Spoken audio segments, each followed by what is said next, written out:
anul morții împăratului Ozia, când, curățat de păcatul său printr-un cărbune aprins pe care un serafim îl luase de pe altar și atingând buzele lui Isaia, păcatul lui a fost îndepărtat. Și apoi a auzit acea întrebare, cine va merge pentru noi? Isaia s-a pus la dispoziție în slujba celui preanalt, iată-mă, trimite-mă. Și apoi Dumnezeu îi descoperă planul. Te trimit la poporul acesta, iar lucrarea va fi de împetrirea inimii acestei națiuni. Am interes să nu-l mântuiesc și am interes să nu-l vindec. Îl voi face tare de urechi, îi voi astupa urechile, va avea parte de minuni mari dumnezeiești, de cei mai mari predicatori, va avea parte de Fiul lui Dumnezeu între ei, pentru că Moise prorocea spunând din mijlocul nostru, Dumnezeu va ridica un proroc ca mine, când vine prorocul acela de el să ascultați. Trec 700 de ani, vine Domnul Iisus, ucenicii s-au apropiat de Mântuitorul, întrebându-L de ce le vorbești în pilde, și Domnul Iisus le-a răspuns, pentru că vouă v-a fost dat să cunoașteți tainele Împărăției lui Dumnezeu, iar lor nu le-a fost dat, și cu privire la ei se împlinește prorocia lui Isaia, care spunea, împietrim inima acestui popor. Ajungem pe vremea Sfântului Pavel, când Petru a fost desemnat de cel preanalt să predice vestea bună evreilor, iar Pavel, într-o chemare deosebită, să predice Evanghelia, vestea bună celorlalte națiuni. Dar în Romani, capitolul 1, versetul 16, cuvântul spune că nu trebuie să ne fie rușine de Evanghelia Domnului Iisus, pentru că ea este puterea de mântuire a lui Dumnezeu pentru fiecare care crede, dar prima dată mântuirea e pentru iudei și apoi pentru cei dintre neamuri. În capitolul 2 din Romani, pasajul Scripturii spune că cei care resping Evanghelia Domnului Iisus, vine necazul și strâmtorarea peste ei. Dar prima dată necazul și strâmtorarea vine peste iudei și apoi peste greci. Urmăriți toate aceste informații. Prima dată, la necaz, la strâmtorare au trecut evrei. Pentru că l-au respins pe Domnul Iisus, împrășteați la scară planetară între națiunile Pământului, țara pustiită, maltratați și bătuți și fugăriți peste tot.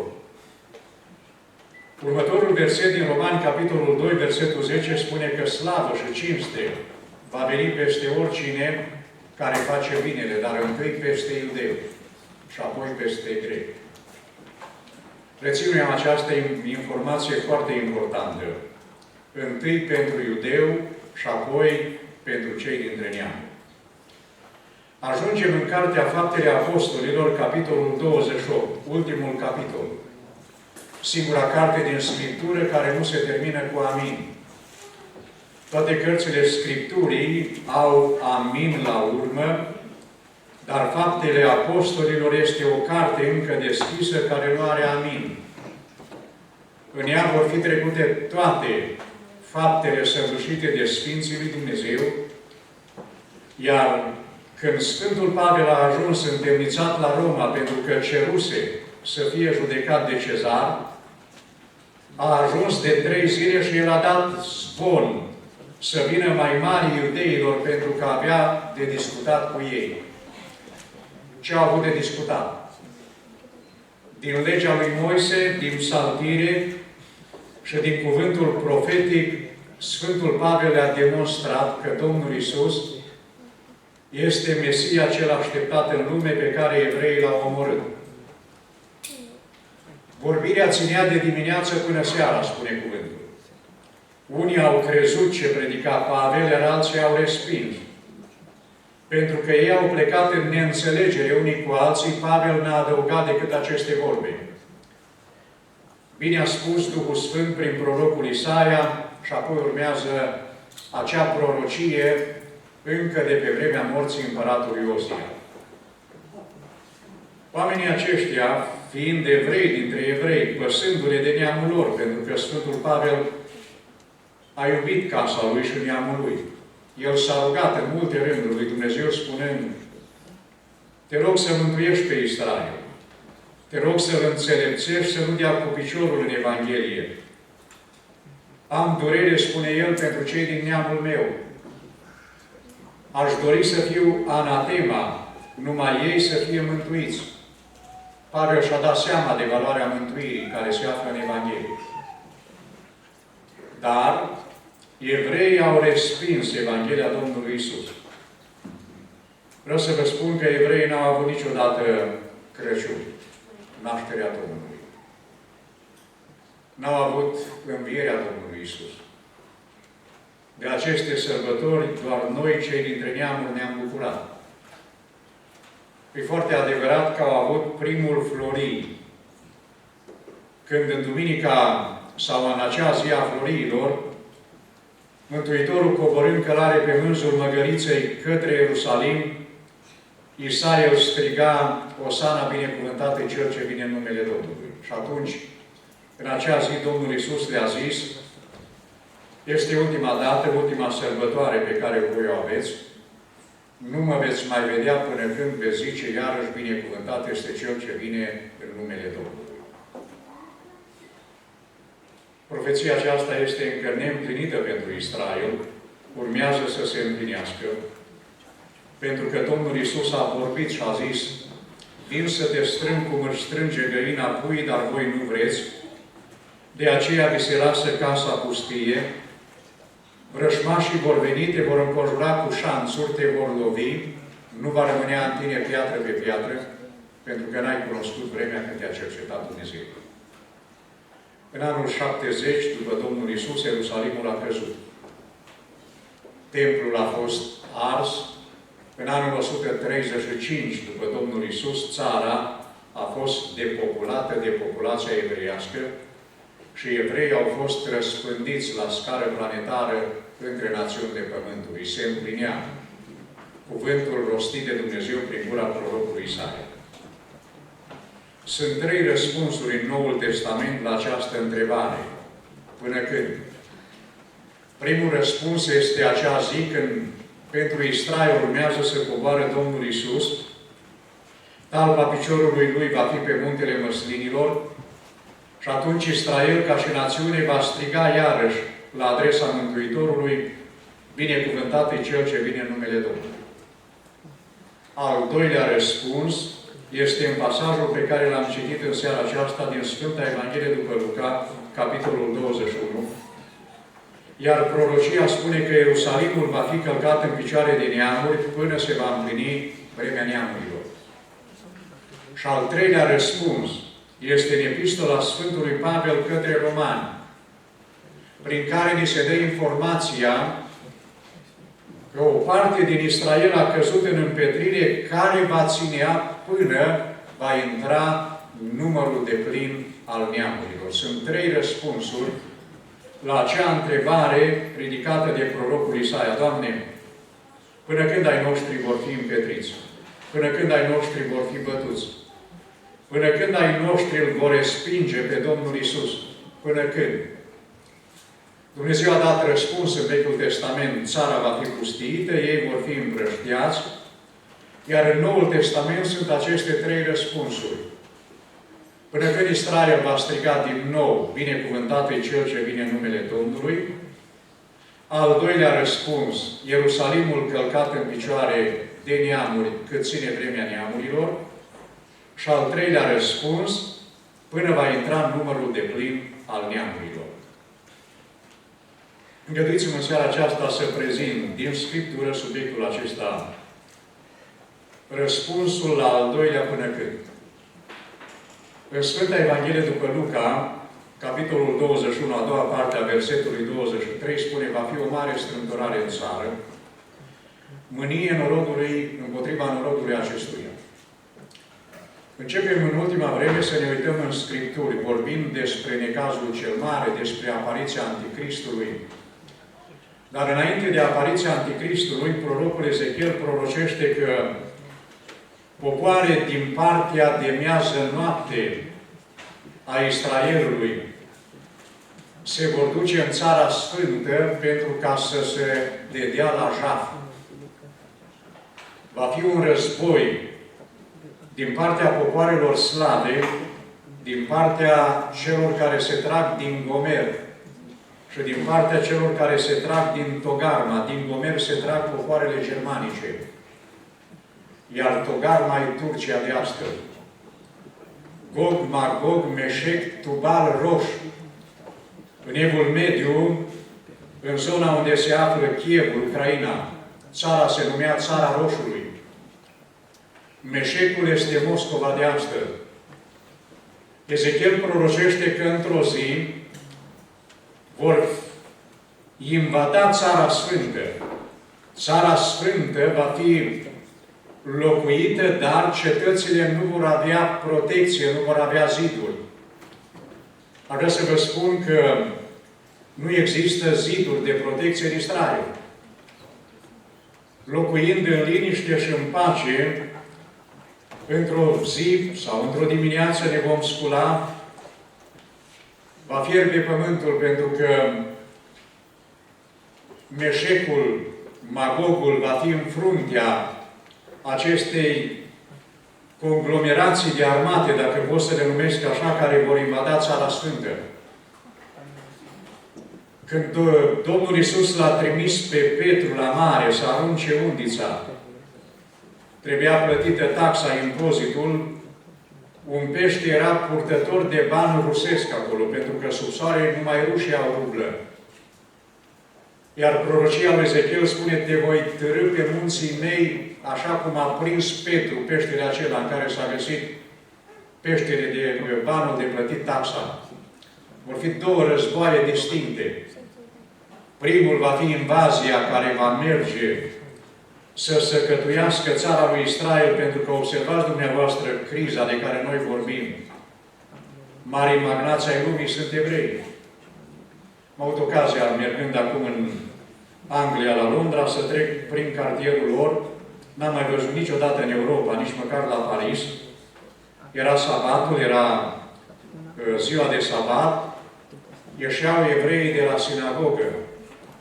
Unii foarte religioși, ultra religioși. Erau de partidă îngustă. Au apărut între ei deja evrei mesianici. Și evreii aceștia încep să creadă în Domnul Iisus ca Domn și Mântuitor al lor personal. Cineva îmi spunea că din Statele Unite, marii magnați ai lumii trimit zilnic avioane întregi cu valută, cu bani, pentru ca să susțină țara lui Israel prin tot necazul și prin toate acțiunile care se întâmplă acolo în Orientul Mijlociu. Când vorbim despre Ierusalimul călcat în picioare de neamuri, toate cele 4 evanghelii ne sunt necesare pentru a avea o imagine completă. Uitați-vă ce spune evanghelistul Matei în capitolul 24, de la versetul 15 la versetul 22. De aceea, când veți vedea urăciunea pustirii despre care a vorbit prorocul Daniel, așezată în locul sfânt, cine citește să înțeleagă. Atunci cei ce vor fi în Iudeea să fugă la munți. Cine va fi pe acoperișul casei să nu se coboare să-și ia lucrurile din casă. Cine va fi la câmp să nu se întoarcă să-și ia haine.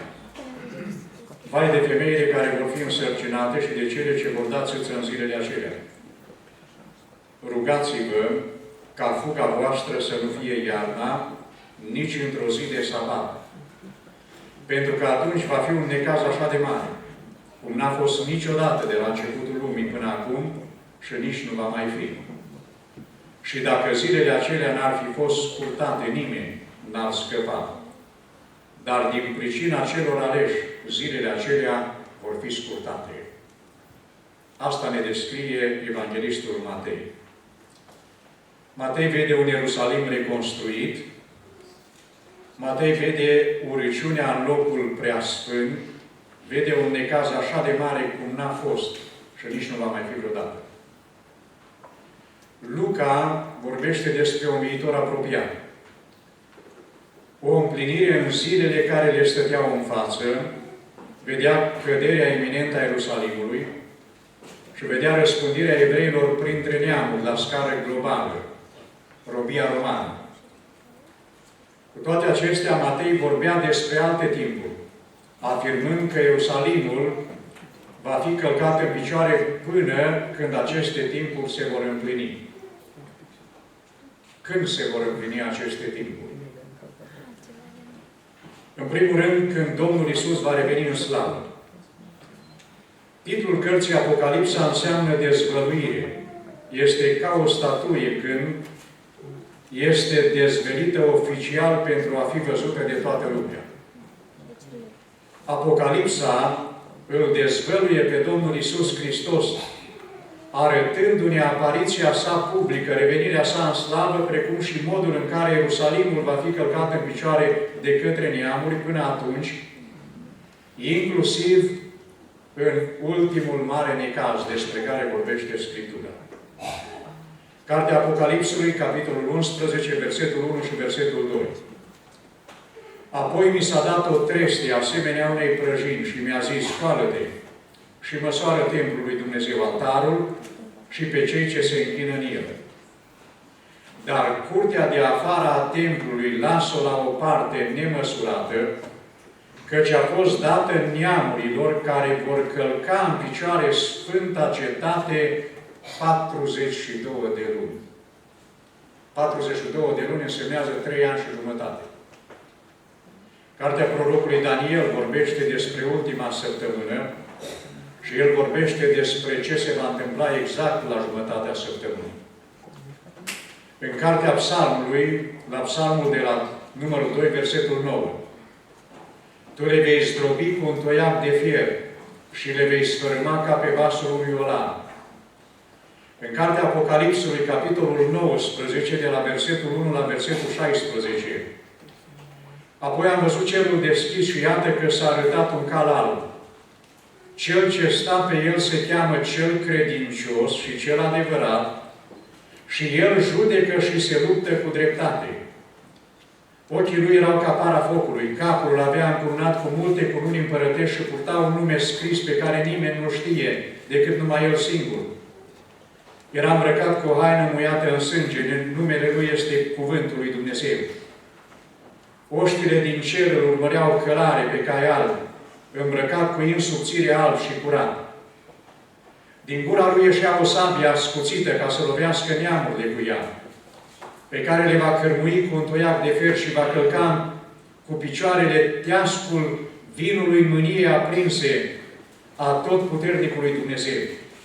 Pe haină și pe coapsă avea scris numele acesta, Împăratul Împăraților și Domnul Domnilor.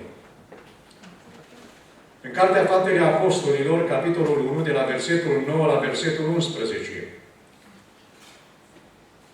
pasajul Scripturii ne vorbește momentul când picioarele Domnului Iisus vor sta din nou pe muntele Măslinilor, de unde s-a înălțat la cer.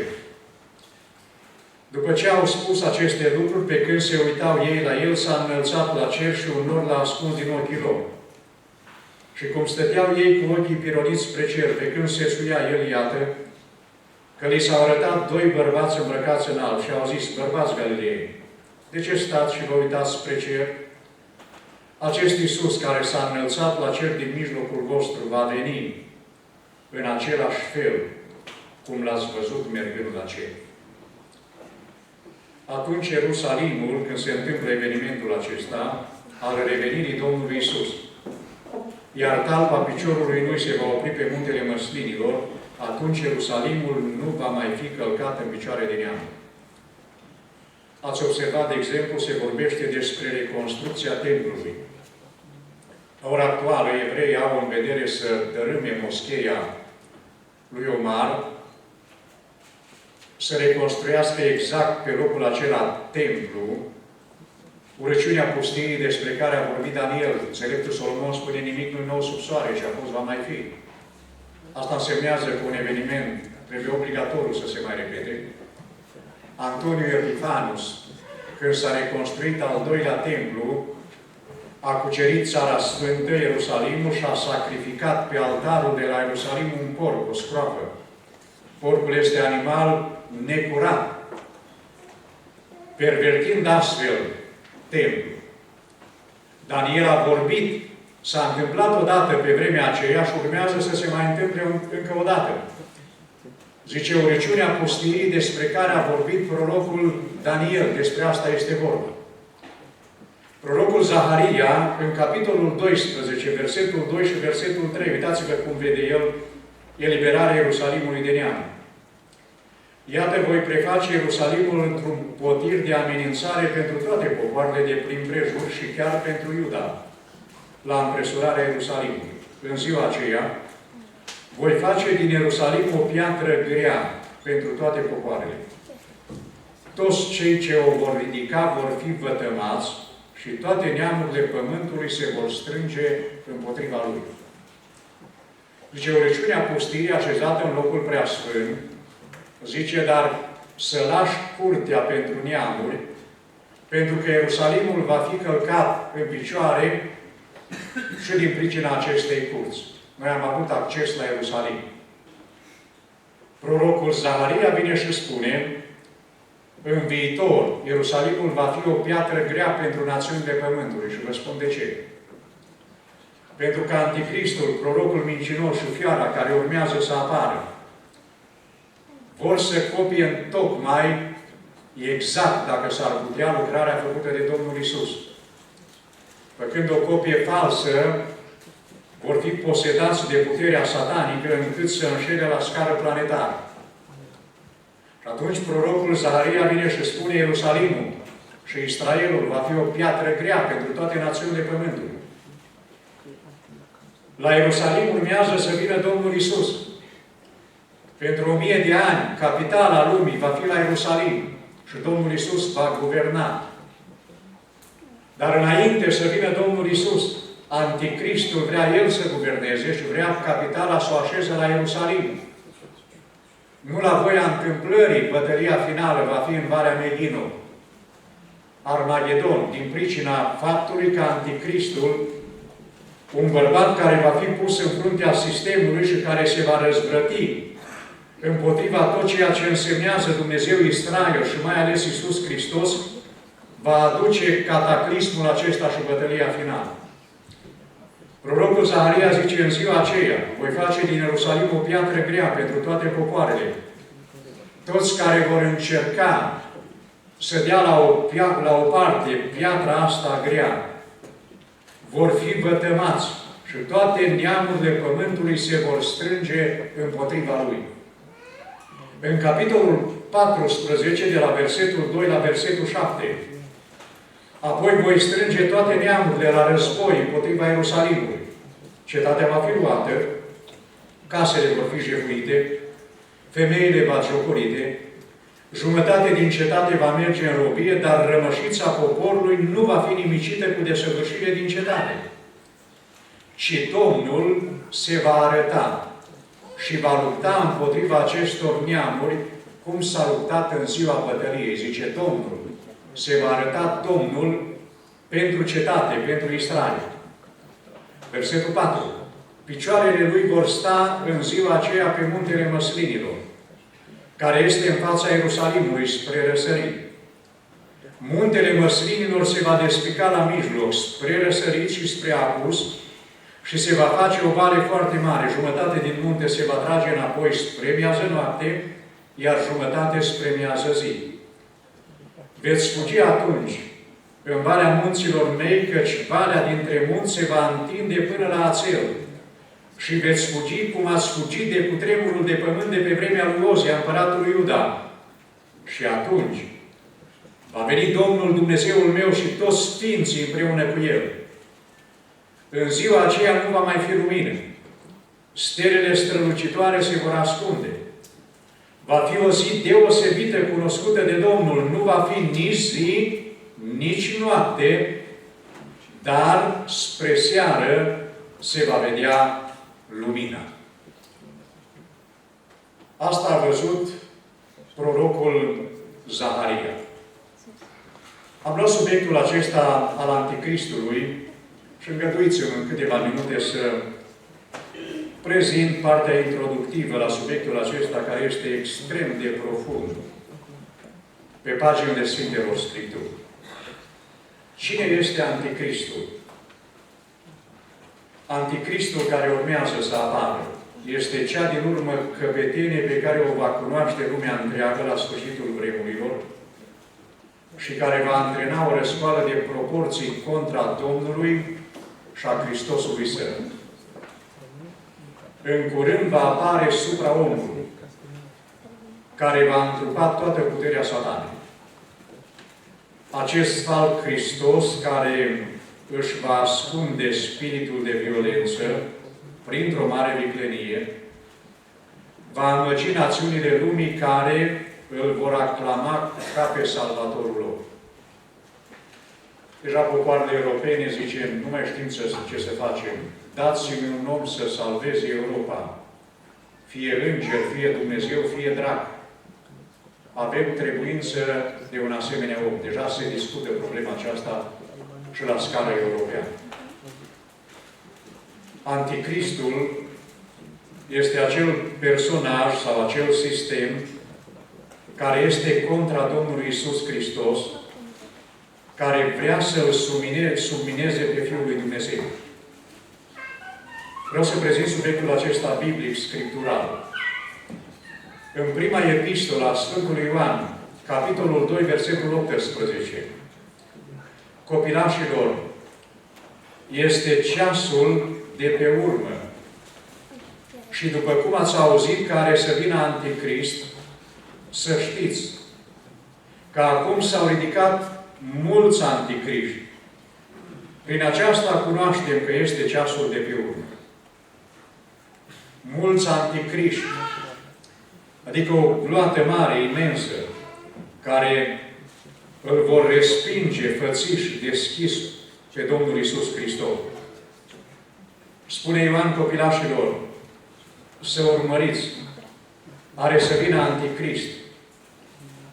Dar nu va fi numai o persoană pusă în fruntea unui sistem, vor fi mulți anticriști. Anticristul va fi realmente o persoană. Unii au fost de părere uneori că Anticristul va fi doar un sistem. Un principiu dăunător care se va impune asupra lumii, un spirit rău al unei colectivități care se va manifesta la sfârșitul veacurilor. Vorbim de globalizare, vorbim de aliniere religioasă. Papa Paul Ioan al II-lea, când trăia, a început această mișcare ecumenică. Anticristul va avea sub comandă politicul, economicul și religiosul. Toate trebuie să se alinieze. Sistemul acesta va fi un sistem necruțător. Unii zic că n-ar trebui să ne așteptăm să apară un om în carne și oasă ca să împlinească toate prorociile privitoare la Anticrist. Dar există totuși un mare număr de texte biblice care vorbesc despre caracteristicile personalității lui Anticrist. Va avea o naștere foarte ciudată, foarte interesantă. În privința aceasta, Sfânta Scriptură distinge câteva lucruri. În primul rând, Duhul lui Anticrist, 1 Ioan, capitolul 4, versetul 3. Și orice Duh care nu mărturisește pe Iisus nu este de la Dumnezeu, ci este Duhul lui Anticrist, de a cărui venire ați auzit. El chiar este în lumea acum. Orice Duh care nu mărturisește pe Iisus este din Duhul lui Anticrist, el este chiar în lumea acum. Duhul lui Anticrist este în realitate spiritul de tăgăduire care respinge pe Fiul lui Dumnezeu și pe care diavolul îl insuflă în inima oamenilor din ziua căderii. De asemenea, pe paginile Sfintelor Scripturi avem câțiva predecesori care îl simbolizează foarte bine pe Anticrist. Cel din urmă Anticrist nu va fi decât încununarea unor serii lungi de vrășmași ai Domnului Iisus. În Vechiul Testament, în Cartea Numeri, capitolul 22 la capitolul 24, avem un prototip al Anticristului în Barac și Balaam, regele nelegit și vrăjitorul copleșit de dorința de a-L blestema pe poporul lui Dumnezeu. Acești doi sunt niște tipuri ale Anticristului și ale prorocului mincinos de la sfârșitul vremurilor. Daniel ne prezintă un alt tip asupra omului viitorului, sub trăsăturile lui Antonius Epifanius, cel care a sacrificat acea stroafă pe altar. Daniel, capitolul 8, de la versetul 9 la versetul 26 și capitolul 11, de la versetul 21 la versetul 45. Pe vremea apostolului Ioan, unii oameni, după ce și-au pus masca evlaviei, au devenit vrășmași declarați ai Domnului Iisus. Uitați pasajele. 1 Ioan, capitolul 2, versetul 18. Copilașilor, este ceasul de pe urmă și după cum ați auzit că are să vină Anticrist, să știți că acum s-au ridicat mult anticriști, prin aceasta cunoaștem că este ceasul de pe urmă. Ei au ieșit din mijlocul nostru. Ei au ieșit din mijlocul nostru, dar nu erau dintre ai noștri. Căci dacă ar fi fost dintre ai noștri, ar fi rămas cu noi.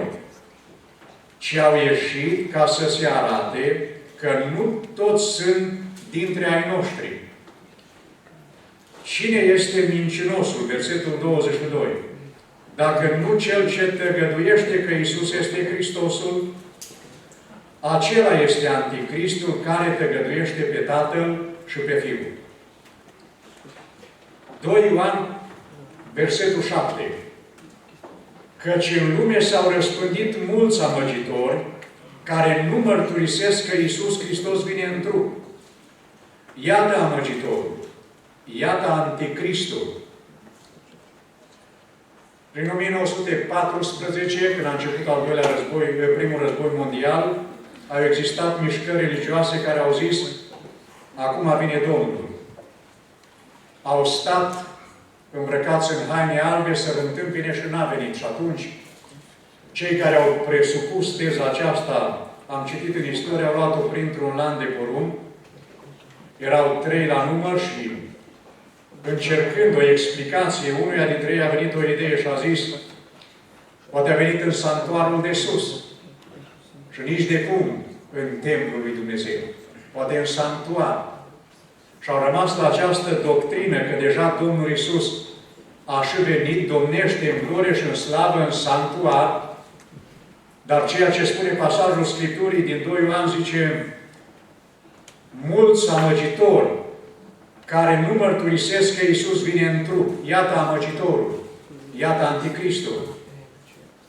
Biserica primară cunoscuse deja apostoli falși și proroci mincinoși. Hristosul fals și prorocul mincinos de la sfârșitul vremurilor se vor distinge simplu prin puterea lor infernală de amăgire și prin gradul de pervertire nemai întâlnit.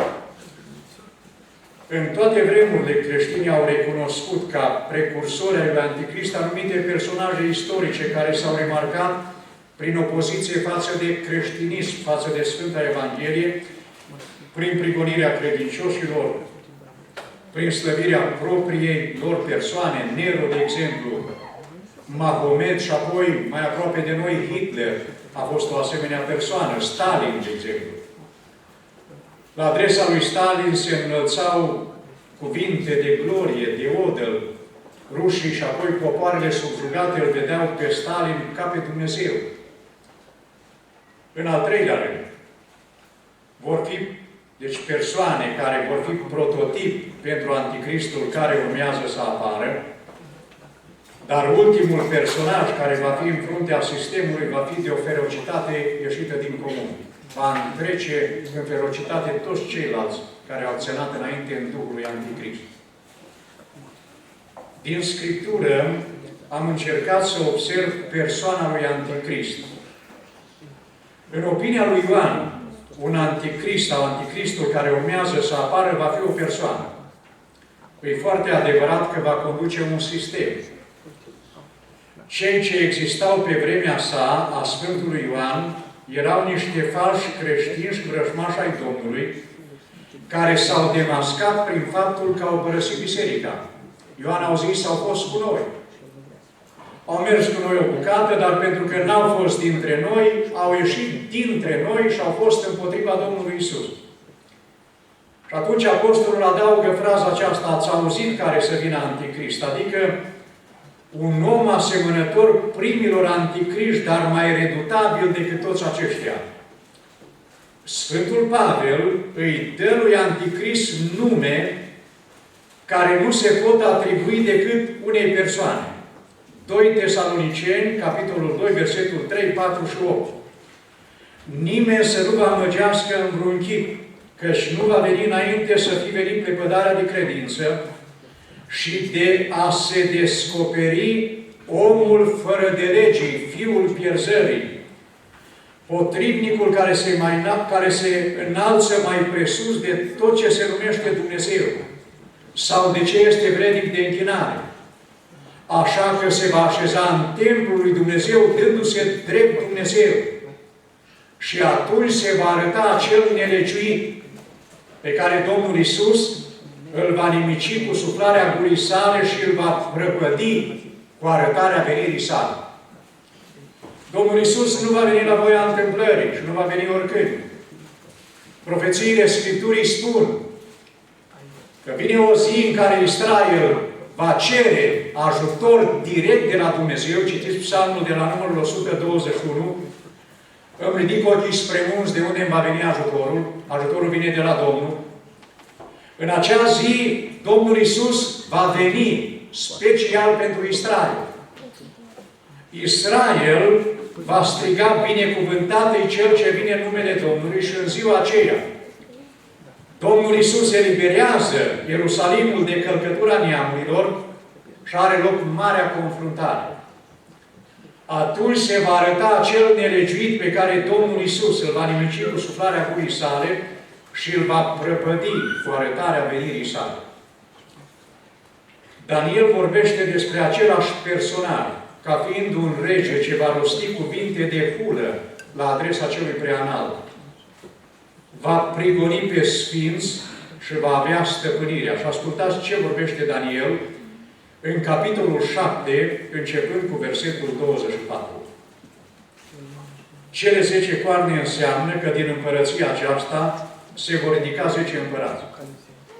Iar după ei se va ridica un altul care se va deosebi de înaintașii lui și va doborî 3 împărați.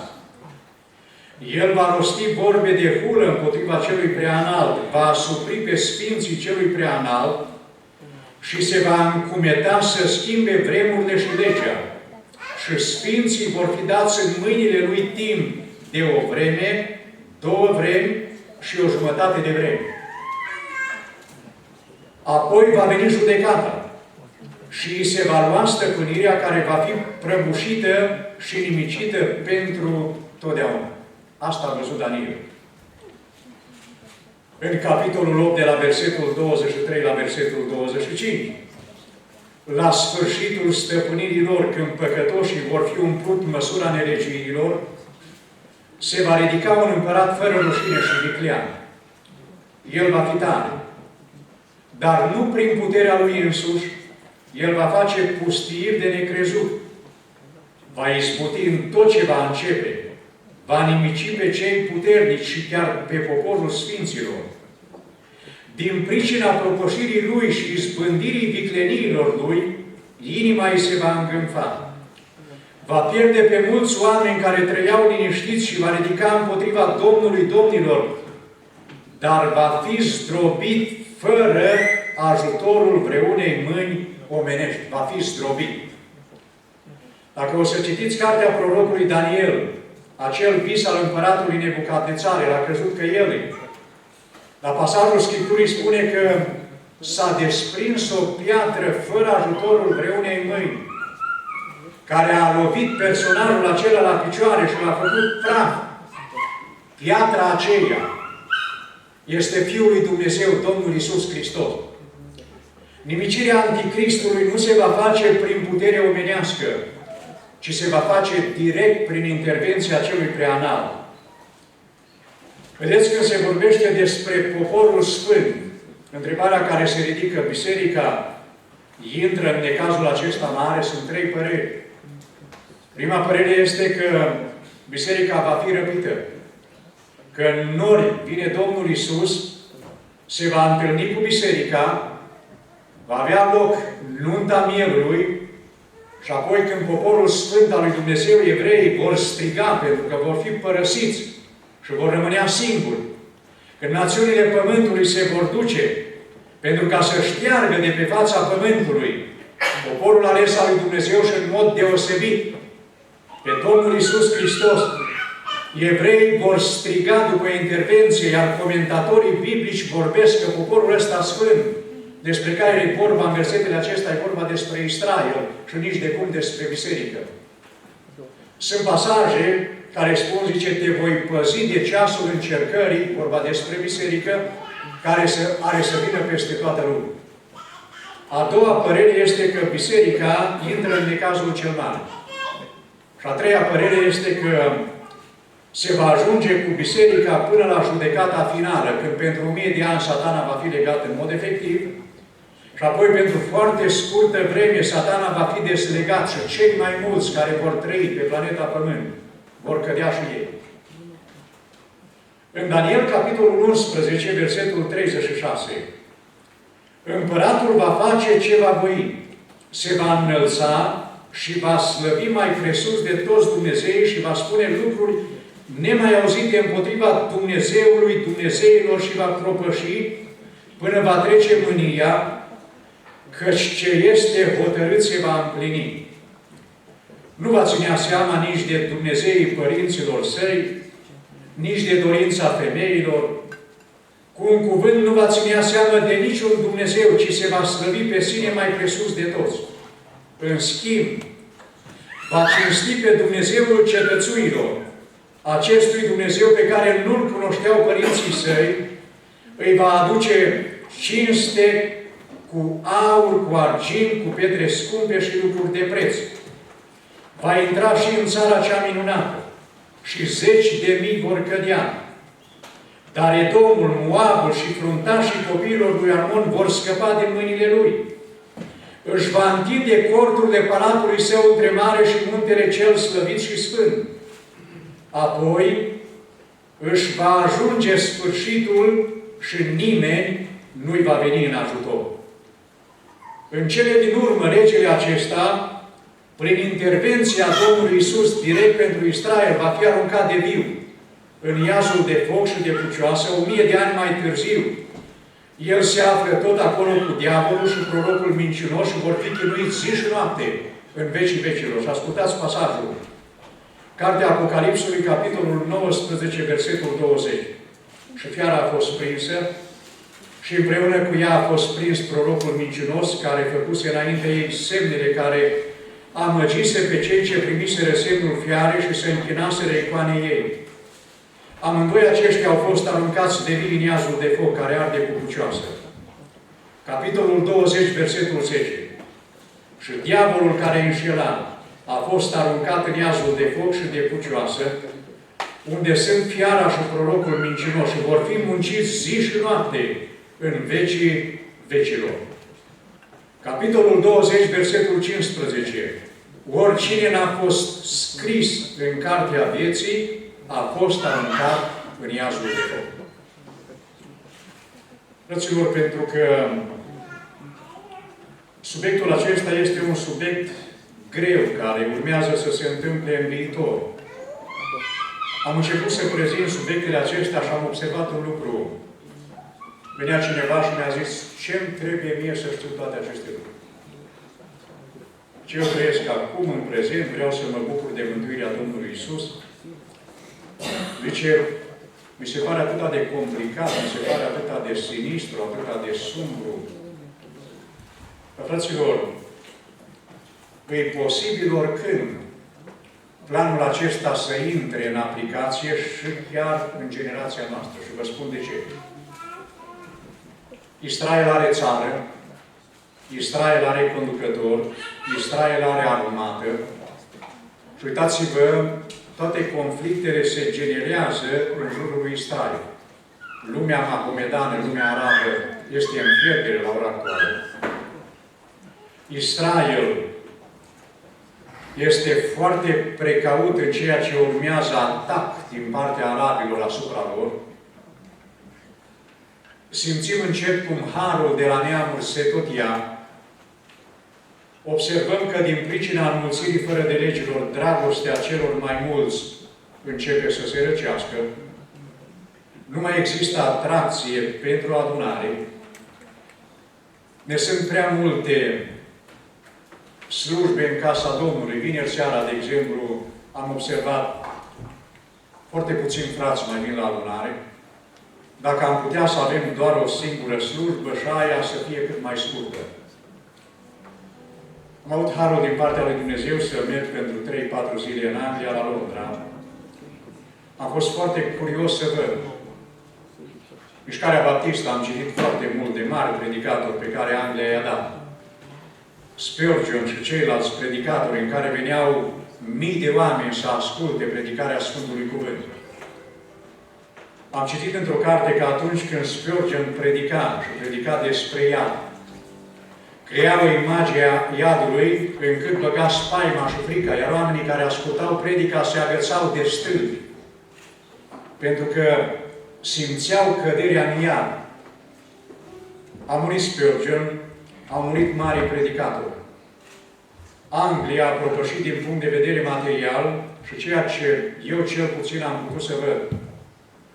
Foarte mari și foarte frumoase case de rugăciune, catedrale. Am văzut o biserică baptistă imensă.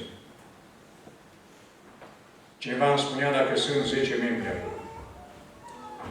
Frații noștri au închiriat biserici anglicane.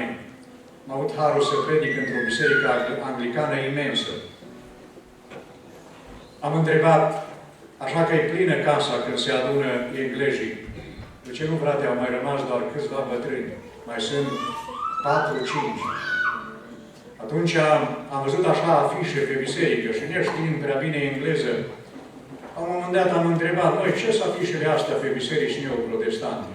De ce nu mai vin la adunare, nu mai sunt credincioși și închiriază pentru yoghiști, pentru fel și fel de activități, pentru lumea aceasta? Mi s-a sfârtecat sufletul de durere. Aș vrea să rog pe Domnul ca fenomenul acesta să nu se întâmple niciodată în România.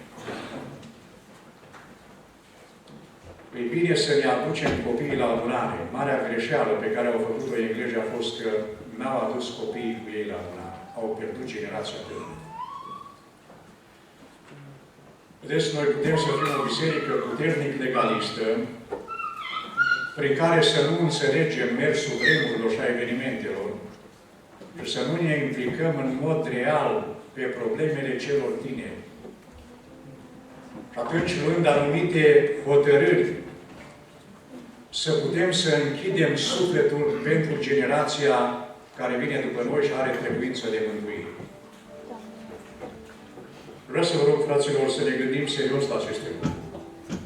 Fiecare dintre noi avem copii și am vrea copiii noștri la mântuire. Dar sunt atâtea atracții, atâtea posibilități la ora actuală în care ei pot să se simtă împliniți, dacă pot să spun așa, în fața computerului, în fața internetului. Am observat, de exemplu, că sunt așa delegați de internet. Abia așteaptă să arunce ghiozdanul și imediat la butonat. Și zi și noapte, dacă ar fi posibil. Ceva îi atrage. Vreau să rog pe frați, pe surori, să rugăm pe Dumnezeu, pe Duhul Sfânt, să ne dea înțelepciune, să știm să facem atractivă casa de rugăciune. Să ne vină copiii cu drag la adunare, să se implice, să-L slujească pe Domnul. Mă doare sufletul pentru fratele Cosmoleanu, fiul păstorului Cosmoleanu, care atunci când el era tânăr și pentru prima dată a apărut cravata și el a venit cu cravată la adunare, cineva pușmănos a venit la prins de cravată și a zis să nu te mai frig la adunare cu șarpele ăsta. Și Uitați-vă ce a lucrat în sufletul acestui om, acea pornire răutăcioasă, dușmănoasă. Ce poate să lucreze în sufletul celor tineri, acel legalism.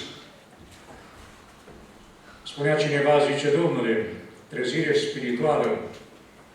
Și a lucrat Dumnezeu trezire spirituală, dar spiritul puternic de legalism. Vă dau de exemplu Biserica din Alba, pe care am slujit-o, vorbesc în cunoștință de cauză.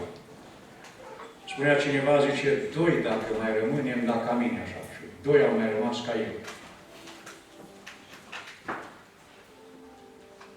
Spiritul ăsta anticristic îl dezvoltă televiziunea, îl dezvoltă internetul, ca și copii ai lui Dumnezeu. Haideți să găsim căi, metode, mijloace biblice, scripturale, călăuzirea Duhului Sfânt în noi, în adunarea noastră, pentru ca să nu pierdem copiii, să nu pierdem generația care vine după noi. Și apoi îl rugăm pe Domnul, dacă va fi să nu vină Domnul Iisus și va fi să vină în generația lor sau după generația lor, să rugăm pe Domnul ca mărturia Evangheliei în România să nu se piardă. Am cartea aceasta fratelui Iosif Țon, când el din 84 până în 90 a predicat la BBC și la Europa Liberă. El a văzut toate aceste trebuințe și toate aceste nevoi.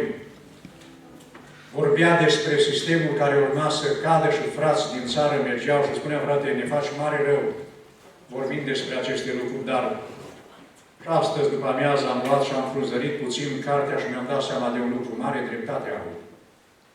A fost un om vizionar sub călăuzirea Duhului Sfânt al lui Dumnezeu. Haideți să ne dăm mâinile, inimă de la inimă, să ne gândim la soluții, la căi, să postim înaintea lui Dumnezeu pentru copii, pentru generația tânără. Eu cel puțin doresc din toată inima Biserica din Uruguay să fie o biserică puternică, viguroasă. Nu că sunt eu păstorul acestei biserici, că oricând pot să nu mai fiu.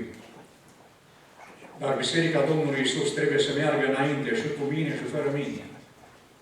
Biserica trebuie să fie puternică. Generația pe care noi o creștem trebuie să fie viguroasă, sănătoasă. Să aveți poziții. M-am gândit din pricina acestor lucruri să prezentăm totuși materialul acesta. Apariția Anticristului, fiara, prorocul mincinos, prorociile care vorbesc despre timpul acesta, pentru ca să nu fim luați prin surprindere. Am citit pasajul acesta din Sfânta Evanghelie după Luca și cu aceasta vreau să închei. Și auziți ce spune Luca. Căci ziua aceea va veni ca un laț. Ca un laț. Nu știu dacă știți ce-i lațul. Eu când eram copil și ne formau câinii gardul, că era de răsărite, fervenii să-l făceau, puneam laț. În gaura din gard, o bucată de sârmă bine aranjată și apoi câinele când trecea, își prindea gâtul în sârma aia. Cei care prind mistreți în felul ăsta, la laț îi prind. Zice, ziua aceea va veni ca un laț peste toți cei ce locuiesc pe fața pământului și spune pasajul, vegheați, dar în tot timpul și rugați-vă, ca să aveți putere să scăpați de toate aceste lucruri. M-am mângâiat grozav cu versetul acesta. De vreme ce Domnul Iisus spune vegheați, adică cercetez cuvântul. Și mă rog. Pentru că dacă ar fi să vină în timpul vieții mele sau în generația mea, eu rog pe Domnul să intru în versetul 36, să am putere, să scap de toate aceste lucruri care se vor întâmpla. Și să stați în picioare înaintea Fiului Omului. Există portiță de scăpare. Există șansă de scăpare. Domnul Iisus ziua învăța pe norod în templu, iar noaptea se ducea și o petrecea în muntele măslinilor și apoi iarăși se întorcea dis de dimineață și vorbea cu poporul aceste lucruri. Domnul Iisus a dat tare multe semne pentru că a iubit pe Israel. Dar Israel, fiind cu inima împietrită, și împetrirea lui Israel este un beneficiu pentru noi. Pentru că mântuirea a trecut de la Israel la noi cei dintre neamuri. Dar într-o zi mântuirea se va lua de la noi, de la neamuri. Ierusalimul călcat în picioare până se împlinește vremea neamurilor și al treilea răspuns la întrebarea până când? Până va intra în numărul deplin al neamurilor. Care e numărul deplin? Nu știm. Dar într-o zi se va împlini. Când se termine ultimul dintre neamuri la mântuire, tot Israelul va fi izbăvit. Tot Israelul va fi mântuit. Zice, fraților, să urmăriți lucrul acesta. O parte din Israel a căzut într-o împietrire, care va ținea până va intra numărul deplin al neamurilor. Încep în ultima vreme să mă bucur de mântuire. Mă mărturisesc în modul cel mai sincer, au fost ani de-a rândul când mântuire. Nu m-am bucurat. Fraților, vă rog în numele Domnului, bucurați-vă de mântuire. Bucurați-vă de mântuire. Ajungem anii bătrâneței și ar trebui cât suntem sănătoși să ne bucurăm de sănătate. Ar trebui cât avem mântuirea să ne bucurăm de ea.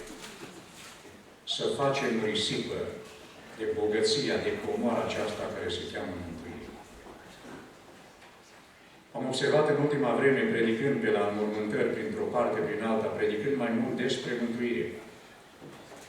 Am observat că o bună parte dintre ascultători sunt foarte atenți. Și mă bucur de asta. Pentru că sunt interesați de mântuire. Am avut ocazia să predic în ziua înmormântării fratelui Vasile Căpraru. Au fost oamenii din Alba și au ascultat cuvântul. Erau cu sufletul la gură, ascultând. Au venit la cimitir. I-am văzut mișcați. Îl rog pe Duhul Sfânt al lui Dumnezeu să-i și transforme. Să-i conducă spre Domnul Iisus să încheie legământ cu Domnul. Și zic, așa să ajute cu Dumnezeu. Amin. Vă doresc dumneavoastră tuturor mântuire pentru casele dumneavoastră, pentru copiii dumneavoastră. Fraților, dacă se pocăiesc cei din casele noastre, să ne bucurăm. Să ne bucurăm de mântuire. Dacă se pocăiesc prietenii noștri, să ne bucurăm. Dacă se pocăiesc oamenii din România, să ne bucurăm de mântuire. Rog pe Domnul ca mântuirea Domnului Iisus să rămână în sufletul tuturor românilor, oriunde s-ar duce și oriunde s-ar afla. Și rog pe Domnul ca mișcarea evanghelică din România să nu scadă, să nu se împuțineze, ci să fie viguroasă, să creștem tot mai mult. Și zic, așa să ajute, așa să ne ajute, așa să vă ajute Bunul Dumnezeu. Amin. Amin. Că nu mai aveți o cântare sau o slujire cu tot dragul, vă ascult.